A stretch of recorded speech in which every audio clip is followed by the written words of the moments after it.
স্বাগত পূর্বাচল রিজেন্টন সংবাদ সংলাপে। সঙ্গে আছি আমি অঞ্জন রায়। আছেন তিনজন বিশিষ্ট অতিথি। আমাদের সাথে আছেন মাননীয় মুক্তিযুদ্ধ মন্ত্রী জনাব আকম মোজাম্মেল হক, আমাদের সাথে আছেন মুক্ত সাংবাদিক জনাব সালেহ আহমেদ, আমাদের সাথে আছেন বাংলাদেশ জাতীয় জোট বিএনএর চেয়ারম্যান এবং মানবাধিকার পার্টির চেয়ারম্যান ব্যারিস্টার নাজমুল হুদা। স্বাগত আমাদের তিন অতিথিকে। আমরা আলোচনা শুরু করতে চাই। আমরা যদি তাকিয়ে দেখি, গত দুদিন বারবার আলোচনা আসছে মার্কিন কংগ্রেসম্যান 6 জনের বিবৃতি, আলোচনা আসছে জনাব অমিত শাহর সাথে ফোন আলাপ, বাইরের চিত্রটি আমরা অবরোধ দেখছি, অবরোধের সাথে ঢাকা এবং আশেপাশে যুক্ত হয়েছে হরতাল। আমরা এই পরিস্থিতি থেকে বের হয়ে আসতে চাই। দেখি আমাদের আজকের প্যানেলে বের হয়ে আসার পেছনে কি পরামর্শ দেন। আমি মাননীয় মন্ত্রী আপনাকে দিয়ে শুরু করতে চাচ্ছি। মাননীয় মন্ত্রী, আপনি জানেন গত কদিন ধরে রাজনীতি যথেষ্ট উত্তপ্ত, পথ উত্তপ্ত, হয়তো পথের তুলনায় টকশো কম উত্তপ্ত আমরা বলতে পারি। এই মুহূর্তের এই রাজনীতিকে আপনি কিভাবে ব্যাখ্যা করবেন?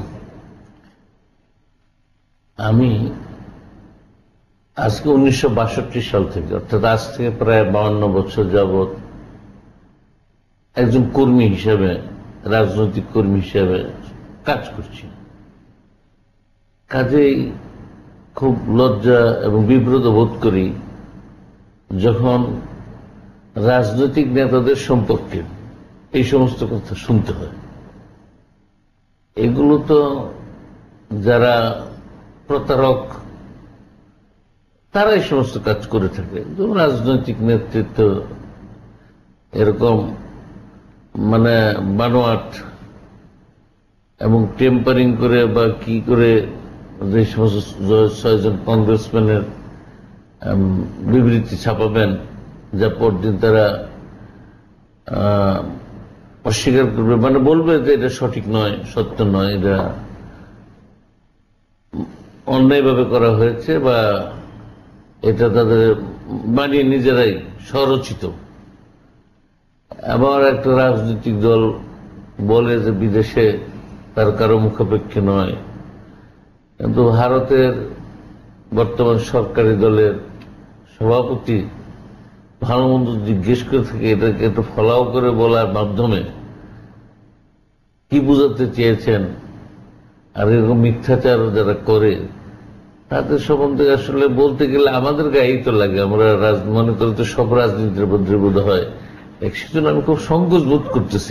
আপনি পুরো রাজনীতিতে বিষয়টিকে দেখতে চাইছেন? হ্যাঁ, একটা রাজনৈতিক নেতা, কর্মী বা দল কিভাবে এরকম একটা জঘন্য অসত্য বা মানোয়াট জিনিস উপস্থাপন করে কি লাভটা? কারণ ওনার জন্য যদি কেউ করেও থাকে, কেউ প্রতিবাদ করতেই তো পারে, রাজনীতি করে বিধান আছে বিভিন্ন দেশে, আমরাও দেখেছি করে, তো করলে কিন্তু মিথ্যাচার করতে হবে কেন? যদি সঠিকভাবে করতে কোনো অসুবিধা ছিল না, তো করতে তো পারেই। এগুলো তো খুব অস্বাভাবিক কোনো ঘটনা নয়, কিন্তু করে নাই। তারপরেও এটা বলে কি বুঝাতে চাইছেন এটাই আমার মাথায় ধরে না। ধন্যবাদ মাননীয় মন্ত্রী। আমরা আপনার কাছে আবারও আসবো। ব্যারিস্টার নাজমুল হুদা, আপনি পরিস্থিতিকে কিভাবে ব্যাখ্যা করবেন? শুধু একটা কথা বলে আমি শুরু করতে পারি। বিচিত্র এই বাংলাদেশ। কে কি বলল না বলল, কোথা থেকে কি ভেসে আসলো না আসলো, সে সম্বন্ধে আমিও নিজে কিছুই জানি না। যে ব্যক্তিটিকে এখানে প্রধান নায়িকা হিসেবে উপস্থাপিত করা হচ্ছে, তিনি একজন অবরুদ্ধ ব্যক্তি। তার স্বাধীনতা নেই।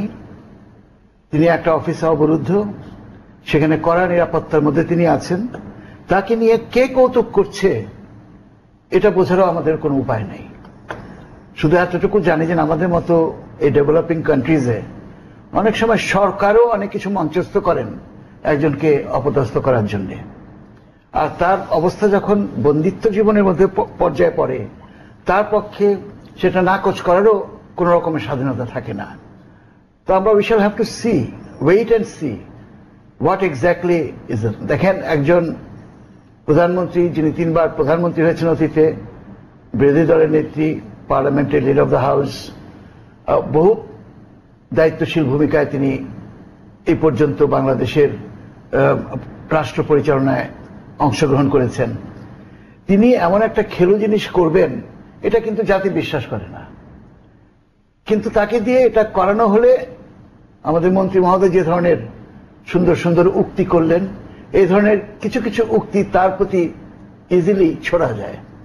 তো এটা কে কার সুযোগ গ্রহণ করছে এটা খুবই মুশকিল বলা। এবং হাউস অব রিপ্রেজেন্টেটিভ যাদেরকে উদ্ধৃত করে কথাবার্তা বলছেন তাদেরও কোনো একটা ভাষ্য ঠিক স্পষ্টভাবে আসছে না। যা আসছে সবই আমরা সংবাদপত্রে দেখছি।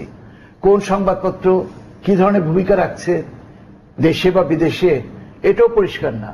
কাজে আমি মনে করি এগুলিকে সম্পূর্ণভাবে অ্যাভয়েড করা দরকার। এবং এটা আমি মনে করি ওই যে নোংরা রাজনীতির একটা অংশ। নোংরামিটা কে করছে ইতিহাসই আলটিমেটলি বলে দেবে।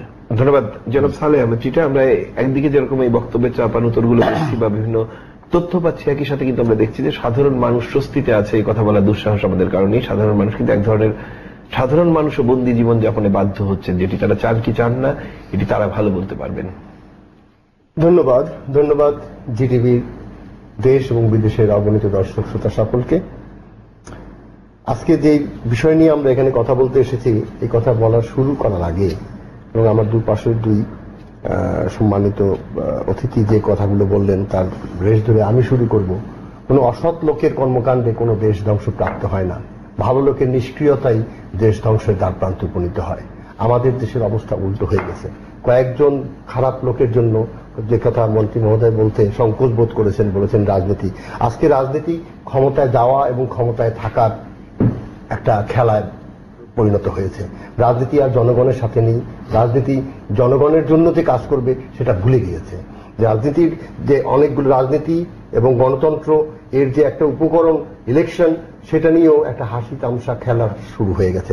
এমত অবস্থায় আমি আপনাদেরকে স্মরণ করিয়ে দিতে চাই বিনীতভাবে, 1 বছর আগে গীতা সরকার, আপনাদের মনে আছে, যখন আবার সেই বিভীষিকাময় অবস্থা বাংলাদেশে সৃষ্টি হয়েছে, অগ্নিদগ্ধ গীতা সরকারকে মাননীয় প্রধানমন্ত্রী, তখনকার প্রধানমন্ত্রী এবং বর্তমান প্রধানমন্ত্রী মাননীয় শেখ হাসিনা মেডিকেল কলেজের বার্ন ইউনিটে দেখতে গিয়েছিলেন। সেখানে গীতা সরকার কি বলেছিলেন যে আমরা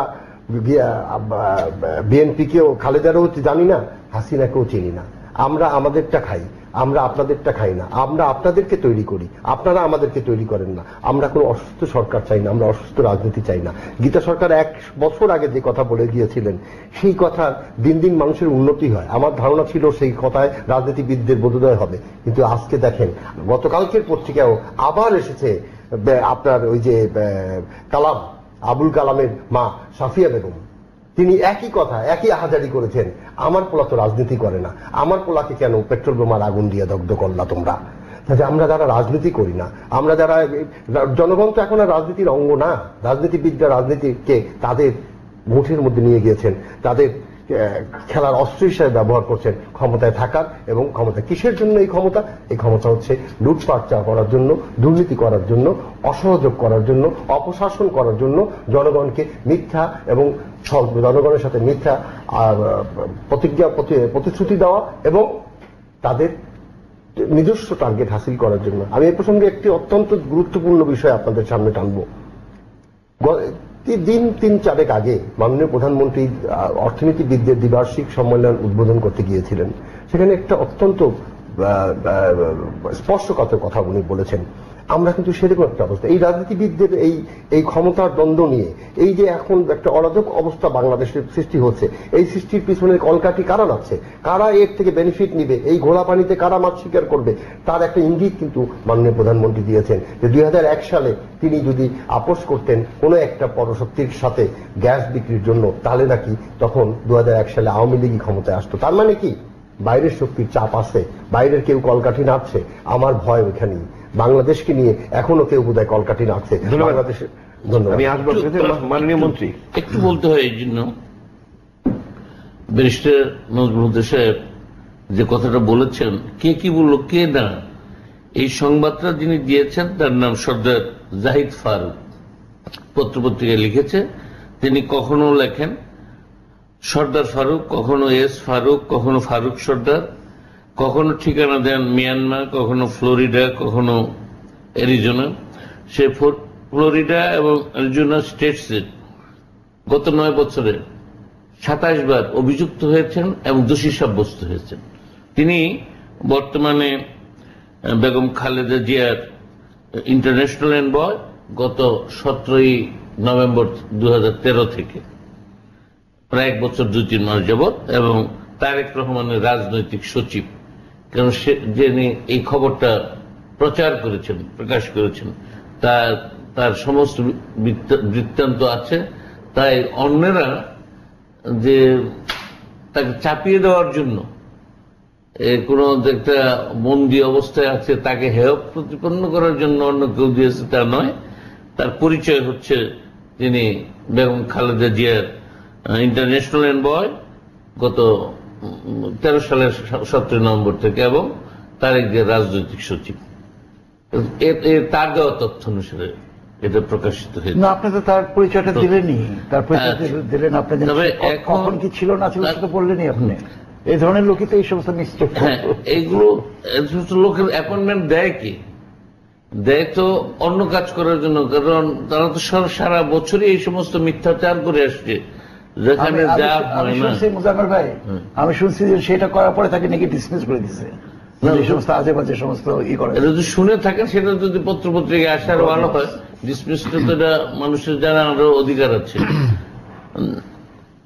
তাই আমরা যদি কাউকে দেখতে পাই যে সে আসলে অপসারিত হয়েছে, তাহলে বুঝবো যে এটা ভালো কাজ হয়েছে। ধন্যবাদ। এবং আরেকটি কথা বলেছেন সাবেক মন্ত্রী ব্যারিস্টার নাজমুল হুদা, যে সরকার অনেক কিছু মঞ্চস্থ করেন, কে কার সুযোগ গ্রহণ করছে। এটা এখন যে সরকারে থাকে তার উপরে সবাই দায়িত্বটা ফেলে, এটা তো খুবই স্বাভাবিক নিয়ম। মঞ্চস্থ তো কারা করতে চায় সেগুলো পত্রপত্রিকায় কিন্তু জাতীয় এবং আন্তর্জাতিকভাবে আসতেছে, যে এখানে দীর্ঘদিন যাবৎ জামাত ইসলাম একটা পরিকল্পনা করছেন বেগম খালেদা জিয়াকে, যে যেহেতু এখন একটা রাজনৈতিক দ্বন্দ্ব চলছে, যদি তাকে হত্যা করা যায় সম্পূর্ণ দায় দায়িত্ব আওয়ামী লীগের গায়ে পড়বে। তারা গোলা পানিতে মাছ শিকার করার জন্যই এরকম একটা চক্রান্তে তারা লিপ্ত। এই সংবাদ ফাঁস হওয়ার কারণেই সরকার খালেদাদের পূর্ণ নিরাপত্তা দেওয়া এটা মনে করে যে দায়িত্ব, আর না হয় জাতির কাছে জবাবদিহি করতে হবে। তিনি একজন বড় রাজনৈতিক দলের নেতা হিসেবে, প্রধান হিসেবে, সাবেক প্রধানমন্ত্রী, সাবেক বিরোধী নেতা হিসেবে এই সংবাদ পাওয়ার পর নিশ্চয়ই সরকার, আমি মনে করি যে তারা নিষ্ক্রিয় থাকতে পারে না, তার নিরাপত্তার ব্যাপারে অনেক বেশি যত্নবান হওয়া উচিত, এবং সরকার তাই করছে। যত্নের কারণে এই ব্যবস্থা নেওয়া হয়েছে। ব্যারিস্টার নাজমুল হুদা, আমি আপনার কাছে যেতে চাই। আপনি আমাদের মাননীয় মুক্তিযুদ্ধ মন্ত্রীর বক্তব্য শুনছিলেন, এক ধরনের নিরাপত্তা হুমকির বিষয়টিও সামনে আছে, তিনি বলেছেন। সরকার তো কথা বলছে না, সরকার তো বলছে বালু ট্রাক আনা হয়েছে কনস্ট্রাকশনের জন্য। সরকার কোনো কোনো মন্ত্রী বলছেন। মন্ত্রী মানে কি? সরকার সে মন্ত্রী তো বরখাস্ত হয় নাই এই ধরনের কথা বলার জন্য। ইভেন মাননীয় প্রধানমন্ত্রী কি বললেন? উনি তো একই কথাই বললেন, অলমোস্ট একই, যে উনি নাটক করছেন। তো নিরাপত্তার কথা যদি হয়ে থাকে তাহলে এই কথাগুলো আসবে কেন? From the mouth of the prime minister and also the minister. সারা বাংলাদেশ কেন সারা বিশ্ব দেখেছে যে আপনি যখন বলছেন যে আপনি স্বাধীন আছেন, আপনি যে কোনো সময় বেরিয়ে যেতে পারেন, আপনার কোনো রকমের বিধিনিষেধ নাই, তখন দেখাচ্ছে টেলিভিশনে কি হচ্ছে, অ্যাকচুয়ালি তার গেট দেখাচ্ছে, ফোকাস করছে। কাজে আপনি এই ধরনের আচরণ করে তো আপনি পার পেয়ে যাচ্ছেন না, তারপর কেন এত কথা? সেজন্য আমি বললাম যে অনেকে অনেক সময় অনেক কিছুই হয়তো মঞ্চস্থ করবেন। এখন রাজনীতির খেলাটা এমন একটা পর্যায়ে চলে গেছে যে সবাই চান্স দিতে চায়, যে কোনো একটা কিছুর উপরে কিছু একটা তৈরি করে সেটার উপরে চান্স দিতে চায়, এবং তারা মনে করে যে সেটার ভিত্তিতেই। এখন দেখেন আমরা যারা, আমি যদিও রাজনীতিবিদ, আমি মনে করি যে রাজনীতির মধ্যে একটা ফেয়ার প্লে থাকা দরকার। আপনি কেন একটা সাধারণ ডেমোক্রেটিক এক্সারসাইজকে এত ঘোলাটে করলেন? আপনারা দুইটা দল একই 5ই জানুয়ারির উপরে আপনার বক্তব্য রাখতে পারতেন ডিফারেন্ট প্লেসে। আপনার 5ই জানুয়ারি আসার আগে 4-5 দিন আপনার কেন হাজারো রকমের উস্কানিমূলক বক্তব্য দিলেন এই 5ই জানুয়ারিকে নিয়ে? এটাকে কেউ বলবেন গণতন্ত্র হত্যা দিবস, আরেকজন বলবেন গণতন্ত্র রক্ষা দিবস। আপনি কি বলছেন? আমি কিছু বলছি না, আমার কথা হচ্ছে ফাইন, দুজনের দুটা ভিউ, পক্ষ প্রতিপক্ষ দুটো ভিউ থাকতেই পারে। সেই ভিউজটা আপনি এক্সপ্রেস করেন আপনি জনসভায়। সেই জনসভা যেদিন মঞ্চস্থ হবে সেই জনসভায় হাজারো কথা মন্ত্রীরা বলতে পারতেন, হাজারো কথা সেই জনসভায় আসতে পারত, এবং এখানেও এই জনসভা হতে পারত। তাদের পক্ষে তারাও নিজেদের মতো করে তাদের সমস্ত নেতৃবৃন্দ একই জনসভায় সবকিছু বলতে পারতেন, একই দিনের একই বিষয়ের কারবার। সেখানে আপনি কেন বিল্ড আপ করলেন এই উত্তেজনা? ওয়াই? ব্যস্ত রাজনীতিতে আরেকটি প্রশ্ন আছে, এই মুহূর্তে যে অবরোধটি চলছে বা আগামীকাল হরতাল, সেটিকে আপনি কিভাবে মূল্যায়ন করবেন? এখন তো একটা সার্বিক বিষয় চলে এসছে। এখন একটা দলের, একটা প্রধান দলের নেত্রী অবরুদ্ধ এবং তাকে ঘিরে নানান ধরনের উত্তেজনা হওয়াটা স্বাভাবিক। যদিও আমি বিএনপিতে নাই, কিন্তু আমি একজন সাধারণ লোক হিসেবে আমার মূল্যায়ন হচ্ছে যা আজকে বা আপনার পার্টি বোধহয় 20 দলে নেই, আমি যেটুকু জানি। না, 20 দলে তো আমি নাই। আমি আমার নিজের জাতীয় জোট এই আগামী পরশুদিন 15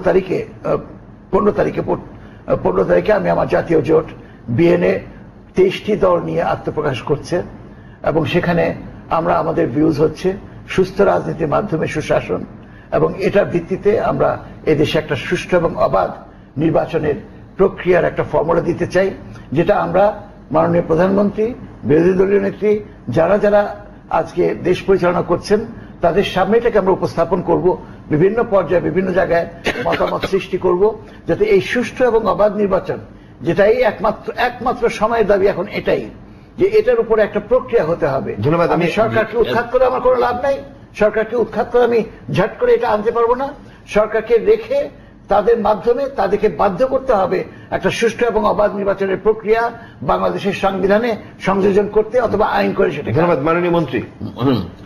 এই যে বলছেন উনি নাটক, বাইরের অংশটুকুই আপনার এই মিডিয়ার মাধ্যমে মানুষ দেখতে পাচ্ছে যে উনি অবরুদ্ধ, কিন্তু উনি অবরুদ্ধ হওয়ার পূর্বে যে প্রস্তুতি, যে 1 মাস থাকার জন্য আগেই যে তার থাকার বিস্তারপত্র বা তার সঙ্গীরা, তার কর্মীরা, নেতৃবৃন্দ, তার অফিস স্টাফ সবাই সেখানে থাকবেন, খাবেন, ঘুমাবেন, সেই সমস্ত বন্দোবস্ত করে রাখাটা, এই কথাগুলো কিন্তু আমরা যদি গণমাধ্যমের মাধ্যমে দেখতে পেতাম, সেই চিত্রগুলো যে কি কি প্রস্তুতি ছিল ওখানে এই অবস্থান করার জন্য, পূর্ব থেকে যে প্রস্তুতিগুলো ছিল সেগুলো যদি মানে গণমাধ্যমে আসতো তাহলে মানুষ হিসাব করতে পারত। কিন্তু একটি পিঠ দেখানো হচ্ছে, একটা মুদ্রার একটা পিঠ গণমাধ্যম দেখালেন। যদি অপর পিঠটাও দেখাতেন যে ঘরের অভ্যন্তরে, অর্থাৎ সেই অফিস কক্ষের মধ্যে কি কি আয়োজন পূর্বের থেকে করে রাখা হয়েছে, তাহলেই বোঝা যেত যে নাটকটা কি একতরফা না নাটকটা কে সাজাল। আপনারা তো ইচ্ছা করলে দেখতেই পারতেন, আপনারা পুরো জিনিসটাই তো আপনাদের কন্ট্রোলে, আপনারাই তো লিখতে পারছেন, মিডিয়াকে আপনারাই পাঠাইতে পারতেন, আপনি সিকিউরিটি পিপলকে পাঠাইতে পারতেন। আপনাদের একটা প্রবলেম ছিল না ভিতরটা দেখানোর জন্য, আপনি দেখাবেন না এই জন্য যে ভিতরে দেখতে গেলে আবার আরো অনেক কিছু মিডিয়া আসতে পারে। ধন্যবাদ। সালেহ আহমেদ শুনছিলেন। ধন্যবাদ। আমি আসলে এই অবরোধটিকে আপনি কিভাবে মূল্যায়ন করবেন? আপনি রাজনীতিবিদদের যে তীর ছুটছেন ঠিকই আছে, তারপরে এদেশের মানুষ রাজনীতিবিদদেরই ভোট দেয়, সেই আলোচনাটি করতে চাচ্ছি না, আলোচনা করতে চাচ্ছি এই মুহূর্তে অবরোধ নিয়ে। আপনি অবরোধ যদি করেন তাহলে তো সেই রাজনীতির এই অবনতির জন্যই তো আপনার অবরোধ, রাজনীতির ব্যর্থতার জন্যই তো অবরোধ। অবরোধ কি আনন্দ করার জন্য, উৎসব করার জন্য?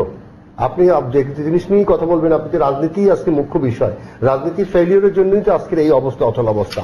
আপনি গণতন্ত্রকে যদি শ্বাস নিতে না দেন, গণতন্ত্রের এলিমেন্টগুলিকে যদি আপনি ফ্লারিশ না করেন, গণতন্ত্রের এলিমেন্টগুলি কনস্টিটিউশনাল ইনস্টিটিউশন, একটা ইনস্টিটিউশনকে কোনো একটা পার্টি, আমি বোথ দ্য পার্টিকে বলছি, কোন আমাদের টোটাল রাজনৈতিক সিস্টেম কেউ এখন পর্যন্ত কোন একটা কনস্টিটিউশনাল ইনস্টিটিউশনকে ফ্লারিশ করার কোন একটা সুযোগ দেয়নি, তাকে টুটি চেপে ধরে রেখেছে। সব আপনাকে এটা এই পাশ, আমাদের গত কয়েকদিন আগে শ্রীলঙ্কা ইলেকশন হয়ে গেল, সেখানে এই যে মাইথ্রিপালা শ্রীসেনা উনি রাষ্ট্রপতি হলেন। আপনি এর থেকেও কি আপনি শিক্ষা নেবেন না? দেখেন, উনি রাষ্ট্রপতি হওয়ার সাথে সাথে রাষ্ট্রপতির ক্ষমতা সংকুচিত করলেন। আপনি আমার দেশের, বাংলাদেশে যিনি প্রধানমন্ত্রী হন, আমাদের সেই তার হাতে যেই ক্ষমতা থাকে, পৃথিবীর আর কোন রাষ্ট্রের প্রধানমন্ত্রীর হাতে এই ক্ষমতা থাকে না। আমার দেশে 70 অনুচ্ছেদ করে দিয়ে আপনি সকলের কুটি চেপে রেখেছেন। আপনি কথা বলবেন কোথায়? আজকের যে অবরোধ, আজকের যে এই অবরোধ তো এখন শুধু রাস্তাঘাটে না, আমি নিজেরাই তো আমরা অবরুদ্ধ হয়ে যাবো। আজকে শুধু বেগম জিয়া যে অবরুদ্ধ সেটা না, আজকে যে এরপর তো সরকারও বেরোতে পারবে না। গতকালকে তো আরো একটা ব্যাড এলিমেন্ট খুব চোখে আসলো, স্ক্রোল গুলি টেলিভিশনের নিচে গেল, যে এর আগে যেমন আওয়ামী লীগের নেতাদের বাসায় এবং গাড়িতে আক্রমণ হয়েছে, গতকালকে বিএনপির নেতা নেত্রীদের বাসায়ও আক্রমণ শুরু হয়েছে। এই যে আক্রমণ প্রতি আক্রমণ, এগুলো তো ভালো লক্ষণ না। এই লক্ষণের মধ্য থেকে অন্য শক্তি, যে সেই শক্তি তো কোনদিন দেশের শক্তি হতে পারে না। আমি অবশ্যই বিশ্বাস করি রাজনীতি হচ্ছে মূল শক্তি, রাজনীতি হচ্ছে সলিউশন, এটা আমি বিশ্বাস করি। কিন্তু কোন রাজনীতি?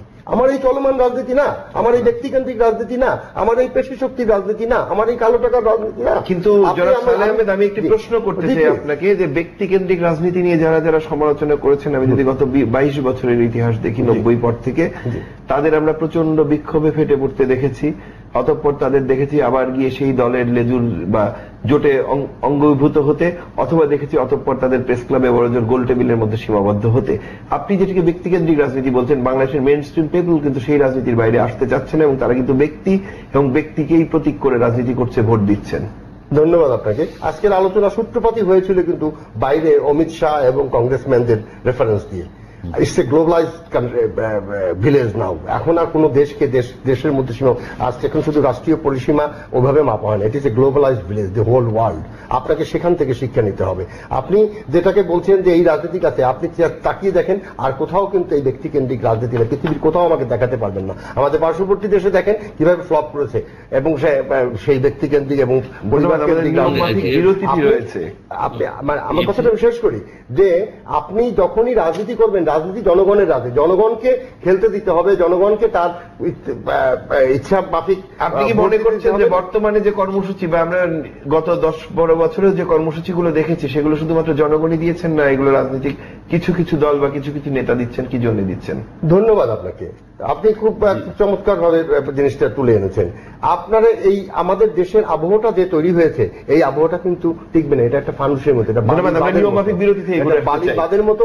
আপনার এটা ভেঙে পড়তে বাধ্য। ধন্যবাদ। আমরা নিয়মমাফিক বিরতি থেকে ঘুরে আসতে চাই। মাননীয় দর্শক, ছোট্ট একটু বিরতি প্রত্যাশা করছি, আমাদের সাথে থাকবেন।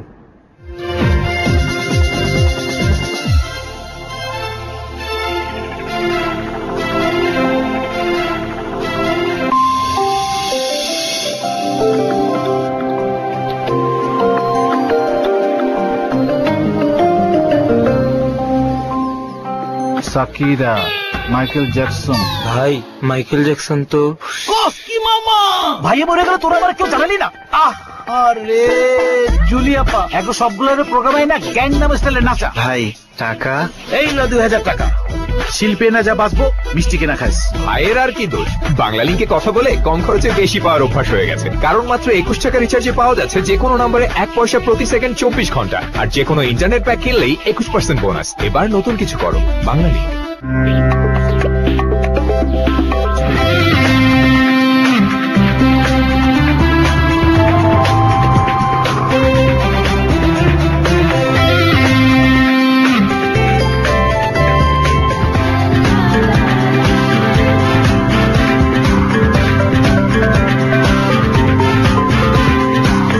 যানবাহন যাই হোক না কেন, নিরাপদে পথ চলার টায়ার কিন্তু একটাই, গাজী টায়ার।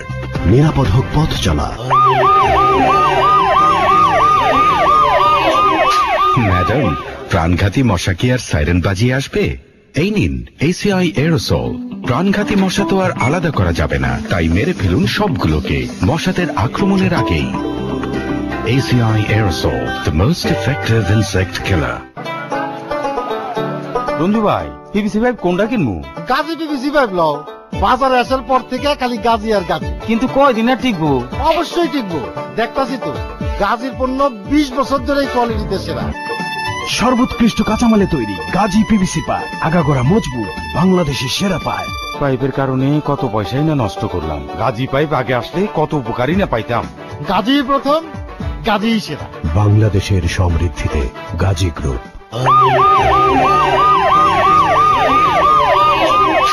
ম্যাডাম, প্রাণঘাতী মশা কি আর সাইরেন বাজিয়ে আসবে? এই নিন ACI এরোসল। প্রাণঘাতী মশা তো আর আলাদা করা যাবে না, তাই মেরে ফেলুন সবগুলোকে মশাদের আক্রমণের আগেই। ACI aerosol, the most effective insect killer. GTV সবসময় খেলার সাথে রিলেটেড থাকে, আমাদেরকে রিলেটেড রাখে খেলার সাথে। Football is a game of goal, you no.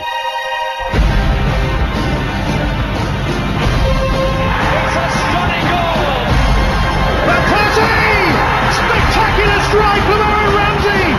Fabulous hit!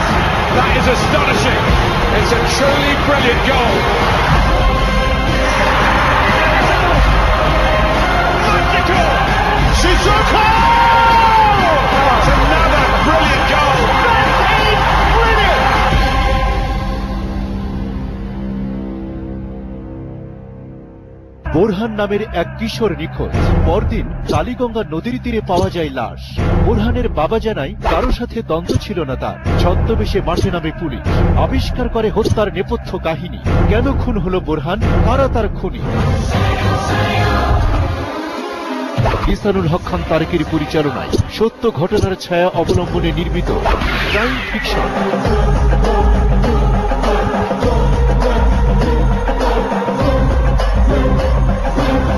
Crime fiction দেখবেন বুধবার রাত 8:40।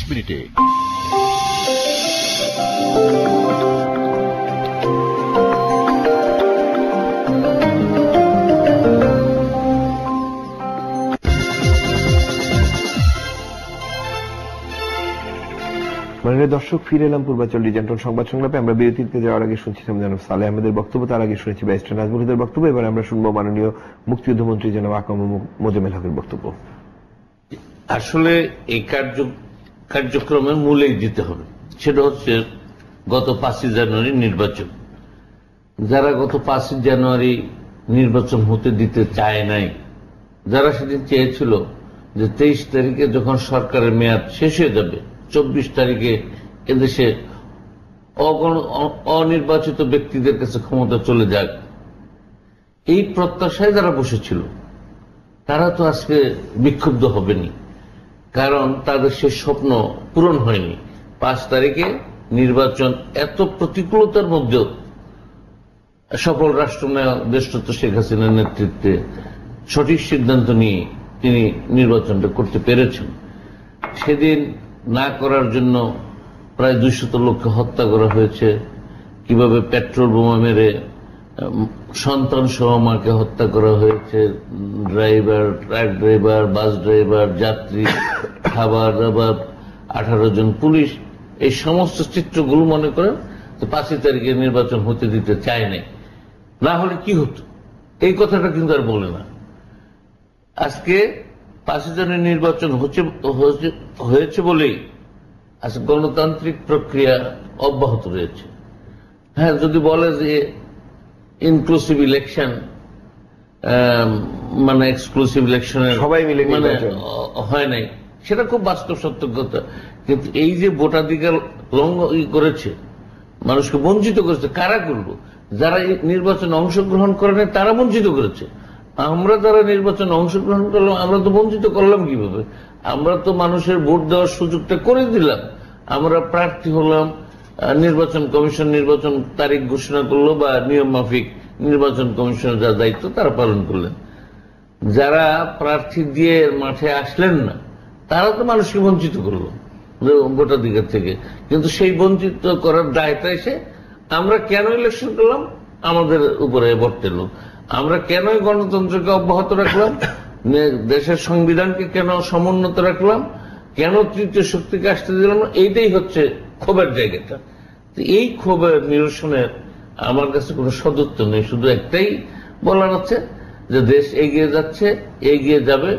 মানুষ এই দেশকে স্বাধীন করেছে যে প্রত্যাশা নিয়ে, যে দেশ মানে এদেশে গণতন্ত্র থাকবে, একটা অসাম্প্রদায়িক রাষ্ট্র থাকবে এবং শোষণহীন একটা সমাজ ব্যবস্থা কায়েম হবে। সে পথেই আমরা হাঁটছি, হেঁটে যাব যত প্রতিকূলতা আসি। আর সেটাকে অকার্যকর করার জন্যই এত সব ঘটনা। যে আজকে এখন বলা হয় যে এই কারণে আমরা হরতাল বলেন। এই পরশুদিন 4 দিন আগে বলল যে এই যে লক্ষ লক্ষ লোক আজকে দেখেছেন, প্রায় 30 লক্ষ লোক এই টঙ্গীর ইস্তেমা হয়েছে। বিএনপির এক নেতা বললেন, তুহিন, ব্যারিস্টার তুহিন, উনি বললেন, তুহিন মালিক সাহেব বললেন যে টঙ্গীতে এরা পিকনিক করতে আসে। এটার বিরুদ্ধে কিন্তু তারা প্রতিবাদ করেনি।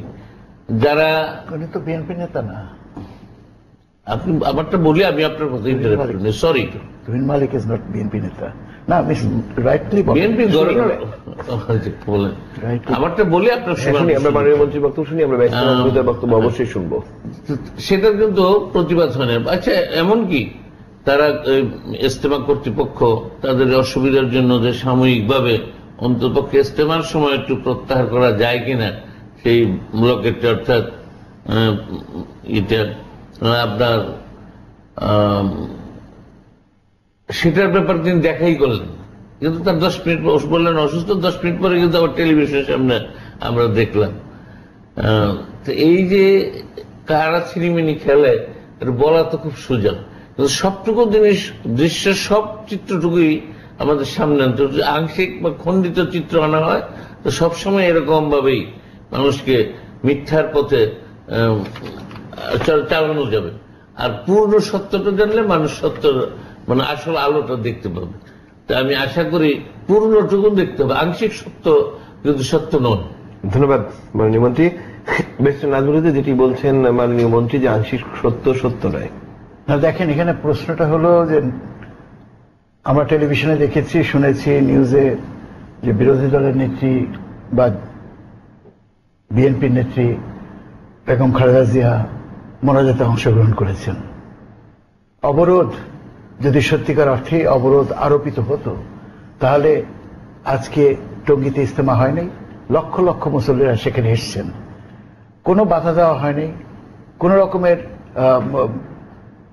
প্রতিবন্ধকতা সৃষ্টি করা হয়নি। তারা এসেছেন, তারা মুসল্লিরা এসে আখিরি মোনাজাত পর্যন্ত তারা অংশগ্রহণ করেছেন এবং এই পর্যন্ত সবই ভালো হয়েছে।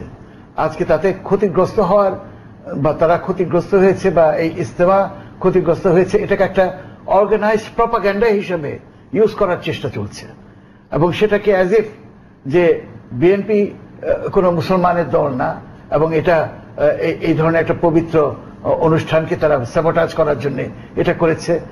বাংলাদেশের জনগণ তো বেকুব না, তারা তো বেকুব না, তারা জানে কারা কতখানি ধর্মের দিকে আগ্রহী, তারা জানে সেটা।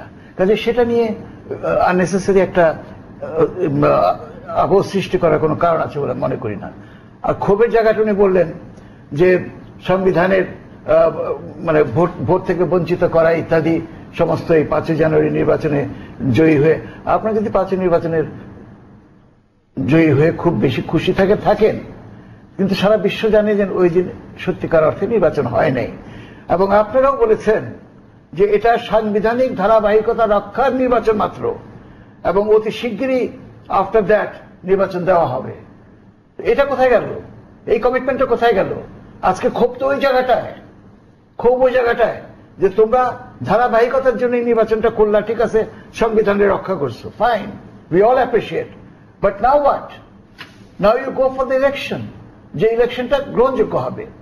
হ্যাঁ ঠিক আছে, আমি অবশ্যই আপনার কথা স্বীকার করি যে না, বেগম খালেদা জিয়া তাকে ভোট দেওয়ার জন্য কোটি কোটি মানুষ সেদিন প্রস্তুত ছিল এবং উনি এটা ভুল করেছেন। উনি যদি সেদিন নির্বাচনে যেতেন হয়তো ক্ষমতায় উনি আসতেন। উনি ভুল করেছেন, আমরা সবাই এটা ক্রিটিসাইজও করেছি যে না, আসলেও এই ভোটগুলি যারা দিতেন তারা ভোটের অধিকার থেকে বঞ্চিত হয়েছে, অবশ্যই আমি সেটা মনে। কিন্তু সেই বঞ্চিত হওয়ার পরেও যে ফলটা এসেছে সেই ফলটা তো গ্রহণযোগ্য ফল না। যে একটা 154টা সিট বিনা প্রতিদ্বন্দ্বিতায় গেল, ঠিক আছে, আপনি সাংবিধানিক ধারাবাহিকতা রক্ষার জন্য একটা কাজ করেছেন, সাধুবাদ দেই, কিন্তু এখন আপনি সাংবিধানিক ধারাবাহিকতা রক্ষা করেন, এখন আপনি একটা সুষ্ঠু এবং অবাধ নির্বাচন দেন। আজকে প্রথম প্রায়োরিটিটাই হচ্ছে যে সুষ্ঠু এবং অবাধ নির্বাচন কিভাবে ভবিষ্যতে করা যায় সেটা নিয়ে অবশ্যই দুই নেত্রীকে আলোচনায় বসতে হবে। জাতিকে তারা দেখে নাও, take us for a ride. আমরা শিক্ষিত, আমরা যারা নাকি রাজনীতি করি, রাজনীতি বুঝি, আমরা এটাকে অসহ্য মনে করি যে আমাদেরকে উপেক্ষা করে দুই নেত্রী শুধুমাত্র তাদের নিজের স্বার্থে তারা রাজনীতিকে আপনি কিন্তু একজন নেত্রীর সাথে দীর্ঘকাল ছিলেন না। আমার কথা হচ্ছে এখন হোয়াট এভার হ্যাজ হ্যাপেন্ড, এখন আপনার নেক্সট প্রায়োরিটিটা কি? আমি বলবো না, আমি এখনই বলবো না যে সরকার আপনি ক্ষমতা ছেড়ে দেন, না, আমি এই সরকারকে বাধ্য করতে চাই, এই সরকারকে বাধ্য করতে চাই একটা সুষ্ঠু এবং অবাধ নির্বাচনের প্রক্রিয়া সংবিধানে সংযোজন করতে, এবং সেই প্রক্রিয়ার অধীনে আগামী নির্বাচনে তাদের মেয়াদ আনতে তারা নির্বাচন করবে, আমরা সেটাই চাই। এবং আপনি বলতে চাইছেন যে সরকারের যে মেয়াদ আছে সাংবিধানিক ভাবে, সাংবিধানিক সেই মেয়াদ অন্তে নির্বাচন? আমি সেটা বলছি না, আমি যেটা বলছি সেটা হচ্ছে যে তাদের এই সরকার থাকা অবস্থাতেই একটা ব্যবস্থা নিশ্চিত করতে হবে। আমরা যারা জাতীয় জোট করেছি, আমরা আজকে একটা নির্দিষ্ট একটা ফর্মুলা নিয়ে নামছি। সেটি কি এই আগামী নির্বাচন না আগামী নির্বাচনগুলোর জন্য?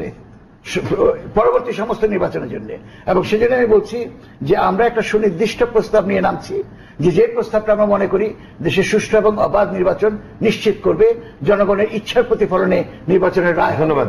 আমরা সেই প্রস্তাবটা সামনে রেখে দুই নেত্রীকে আলোচনায় বসতে বলবো, আমাদের জোট থেকে চাপ দেবে, আমরা জনমত গড়ে তুলবো, যাতে এই ফর্মুলার ভিত্তিতে আগামীতে ইনশাআল্লাহ সুষ্ঠু এবং অবাধ নির্বাচন হতে পারে এবং যার ক্ষমতা যেতে চান। জনাব সাবেক মন্ত্রী জনাব সালেহ আহমেদ। ধন্যবাদ আমাকে। প্রিয় দর্শক, আমার এক পাশে বর্তমান মন্ত্রী আর এক পাশে প্রাক্তন মন্ত্রী, আর ওখান থেকে আমাকে বলা হচ্ছে যে রাজনীতি তো এই দুই দলের কাছেই থাকবে, এর বাইরে কথা বলা যাবে না। তাহলে তার মানে রাজনীতিতে আমরা জনগণ আর নাই, এটা ওই দুই দলের কাছে এটা লিস্ট দেওয়া হয়ে গিয়েছে। আমার প্রাক্তন মন্ত্রী আমার বায়ে বসা, তিনি বলছেন যে উনি একটা প্রপোজাল নিয়ে আসছেন, ফাইন, উনি প্রপোজাল নিয়ে আসুক, কিন্তু আমি বিনীতভাবে বলতে চাই রাজনীতি জনগণের, এই দেশের মালিক জনগণ, রাজনীতি জনগণের জন্য, জনগণের ইচ্ছাটা কি এটা আমাদের রাজনীতিকে। আমার প্রাক্তন মন্ত্রী বা বর্তমান মন্ত্রী বারবার করে বলছিলেন যে খণ্ডিত চিত্র দেওয়া যাবে না, পুরো চিত্রটা দেন। আমিও ওনার কথায় সুর নিয়ে বলি খণ্ডিত চিত্র না, আসলে আমরা পুরো চিত্রটা দেখি। পুরো চিত্রটা কি? পুরো চিত্রটা প্রত্যেকে কথা অর্ধেক অর্ধেক বলছেন, কেউ কথা পুরোপুরি বলতে, মাননীয় মন্ত্রী পর্যন্ত অর্ধেক কথা বলেছেন, পুরো মুদ্রার এপিট বলেছেন, ওপিট বলেননি। প্রাক্তন মন্ত্রী বলেছেন উনি একটা প্রপোজাল আনবেন। প্রাক্তন মন্ত্রীর কাছ থেকে শুনে আমি খুব উদ্বেলিত হয়েছিলাম যখন বিএনপির যে নেতা এখন লন্ডন থেকে সবক দিচ্ছেন, ইতিহাস শিখাচ্ছেন আমাদেরকে, তাকে আমাদের 50 বছরের নেতা পেয়ে গেছি, ওনার মুখ থেকে আমি শুনেছি। তো উনি আবার আমাদের প্রপোজাল দিবেন 15 তারিখে, দেখি আমাদের কি প্রপোজাল দেন। আমাদের কাছে তো এরা পরীক্ষিত, আমাদের রাজনীতি তো পরে আমরা তো বুঝে গেছি এরা কি রাজনীতি চায়, এরা তো জনগণের রাজনীতি করে না। সেই জন্যই আমি বলতে চাই যে আর আপনারা তৃতীয় শক্তি বলতে গেলেই পরে একটা অসাংবিধানিক শক্তিকে কথা মিন করেন। আপনারা ঠাকুরঘরে কেড়ে আমরা কলা খাই না, আপনারা কেন অসাংবিধানিক তৃতীয় শক্তি বলেন? তৃতীয় শক্তি কি আর একটা, আমরা জনগণ কি একটা শক্তি? আমরা শক্তি কোনো ক্ষমতা নেওয়ার শক্তি না, ক্ষমতা হচ্ছে যে কথাটা প্রাক্তন মন্ত্রী একটু আগে বলছিলেন, আমি ওটা একমত, যে এই দুই দলকে বাধ্য করা। আমাদের তো ক্ষমতার দরকার নেই, জনগণের ক্ষমতার দরকার নেই, আপনারাই চালান না ভাই। কিন্তু আপনি রাজনীতির মতো করেন, আপনি গণতন্ত্রের মতো করেন। গণতন্ত্র বলবেন আপনি, কিন্তু গণতন্ত্রের এলিমেন্ট আপনি দেবেন না, গণতন্ত্রের সুবাতাস আপনি দেবেন না। গণতন্ত্রের দুটি পাখা, গণতন্ত্রের আপনার পরমত সহিষ্ণুতা, আপনার মধ্যে বাংলাদেশে কি পরমত সহিষ্ণুতা আছে? আমি মুদ্রার এপিট উপিট যদি দেখি, আমি যদি ব্ল্যাক অ্যান্ড হোয়াইট কথা বলি, দর্শক কি বোকা? দর্শক কি বোঝে না? তা আমরা এখানে এসে কথা বললেই তো হবে না। আমি আমার ক্ষমতা আছে, আমি কথা বলে যাব। আমাদের মিডিয়াগুলি পর্যন্ত শুধু ওই আপনি এই যে দুই দল ভিত্তিক একটা যে আলোচনা, দুই দলকে একটা কনফ্রন্টেশনের সৃষ্টি করা, আমাদের সকলে মিলে যে একটা সম্মিলিত চেষ্টা করা উচিত যে দেশটা সকলের, দেশটা ওই রাজনীতিবিদদেরও, দেশটা আমাদেরও। কিন্তু আমরাই তো মুখ্য, আমরাই তো তাদেরকে সিলেক্ট করি। আপনি বলেছিলেন মিস্টার অঞ্জন রায় যে আপনারাই তো, জনগণই তো ভোট দিয়ে তাদেরকে বসায়। It is fact. আমার সামনে তো আর কোনো অপশন নেই। আমার সামনে অপশন এনে দিয়ে দেখেন না আপনি যদি একবার অপশন এনার সেই সুযোগটা আমাকে দিবেন না। আপনি যদি একটা সুযোগ আনার সুযোগ দেন, তখন দেখেছি। আমাকে এক্সাম্পল দেন, আপনি কি অপশন দিয়েছেন? আমি অপশন দেওয়ার মালিক না, কিন্তু আমরা রাজনীতিটিকে যেভাবে দেখি, আমরা সেক্ষেত্রে আমরা কিন্তু দেখি এখনো পর্যন্ত সেই পরিস্থিতি বাংলাদেশের সৃষ্টি হয়নি যে বাংলাদেশ আওয়ামী লীগ এবং বাংলাদেশ জাতীয়তাবাদী দলের যে রাজনৈতিক শক্তি, ক্ষমতা অর্থে ক্ষমতা বলছে, জনগণের মধ্যে অংশগ্রহণের জায়গাটি, সেই জায়গাটিকে স্পর্শ করার মতো কোন রাজনৈতিক সংগঠন গড়ে উঠছে। যদি গড়ে উঠতে হয়তো সেটি যদি একটি মুক্তিযুদ্ধের পক্ষ শক্তি হতো, সেটি বাংলাদেশের জন্য আরো একটি ভালো ঘটনা ঘটতে পারত, কিন্তু সেটি কিন্তু আমরা দেখিনি। ধন্যবাদ আপনাকে। আপনার এই কথা সূত্র ধরে আমি একটু বলি, আপনি সে আমাকে প্রাক্তন মন্ত্রী বলতে বিএনপি মনে করেন না? না, আমি বিএনপি আপনাকে বলি, আমি বলেছি তো, আপনি তো আপনার পরিচয় তো আমাদের বলে দিয়েছেন। ধন্যবাদ।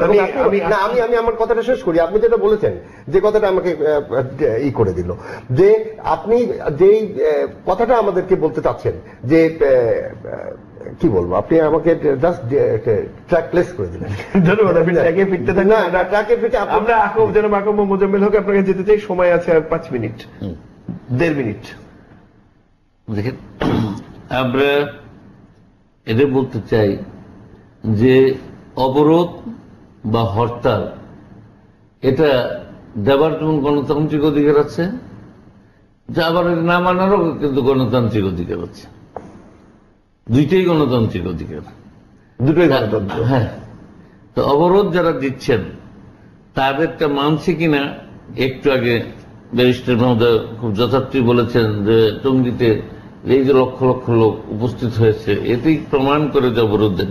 আর ওনারা যদি এই ইজতেমার প্রতি সহানুভূতিশীল হতেন। ইজতেমার আগের দিন আপনারা দেখেছেন যে মুসল্লিরা মারা গেছে, ট্রেন মানে লাইনচ্যুত হয়ে রেল লাইন খুলে ফেলেছে, এবং সেগুলো তো অবরোধের অংশ হিসেবে, এবং সেটা ইজতেমাকে বাধাগ্রস্ত করার জন্যই। কাজেই অবরোধ এখন জনগণ মানছে না, এটাই হচ্ছে ব্যাপার।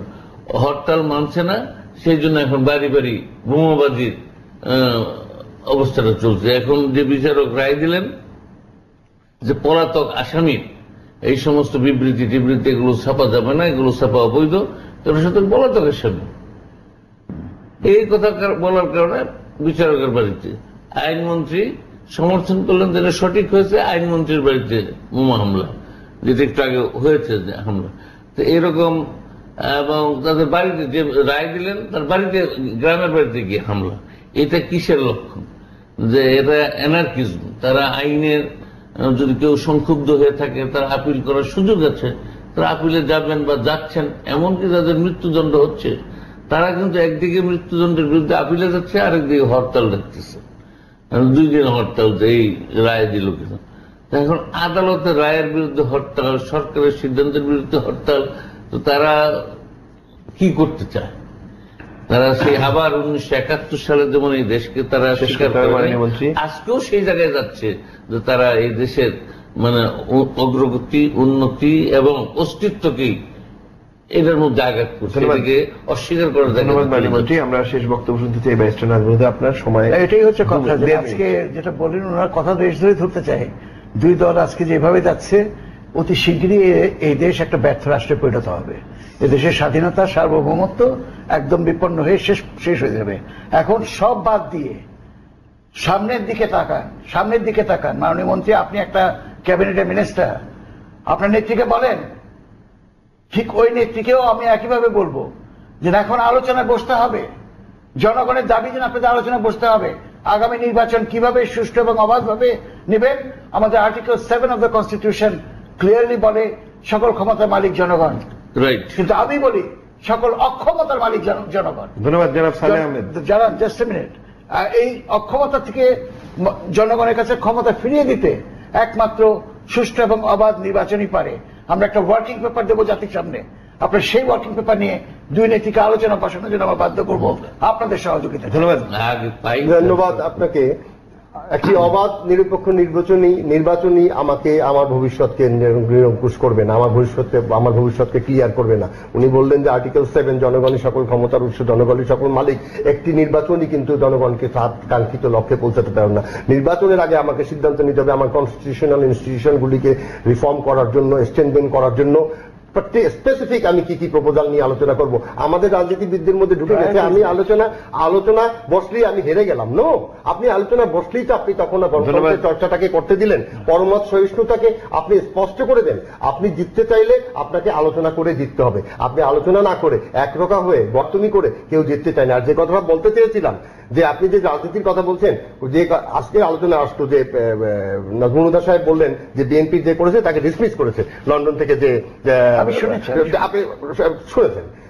আমরা তো কোন দলকে, আর আমার মন্ত্রী, বর্তমান মন্ত্রী মোজাম্মেল সাহেব বললেন যে উনি এরকম একটা ফ্রডুলেন্ট লোককে নভেম্বরে 2013-তে অ্যাপয়েন্টমেন্ট দিয়েছে। কারণ আমার প্রশ্নটা এই জায়গায়, এই রাজনীতিকে আমি পাল্টানোর কথা বলছি। আমি এই রাজনীতির কাছ থেকে তো কোনো কিছু নেওয়ার আমার নেই, তারাই তো এই রাজনীতির আবার নিশ্চয়ই দেখা হবে। ধন্যবাদ মাননীয় মন্ত্রী জনাব আকম মোজাম্মেল হক এমপি, ধন্যবাদ জনাব সালেহ আহমেদ, ধন্যবাদ ব্যারিস্টার নাজমুল হুদা। দর্শক, আজকে আলোচনা এই পর্যন্তই। বহুবাচনিক সমাজ যেটিকে আমরা বলি, গণতান্ত্রিক সমাজে নিশ্চয়ই অধিকার রয়েছে রাজনৈতিক কর্মসূচি দেওয়ার, নিশ্চয়ই অধিকার আছে রাজনৈতিক কর্মসূচি আমি মানবো কি না মানবো এর, কিন্তু কারো কিন্তু অধিকার নেই কাউকে দগ্ধ করার। সেটি যারাই করুক, যেই করুক, তিনি ইতিহাসের কাছে প্রশ্নবিদ্ধ হয়ে থাকবেন। শুভরাত্রি।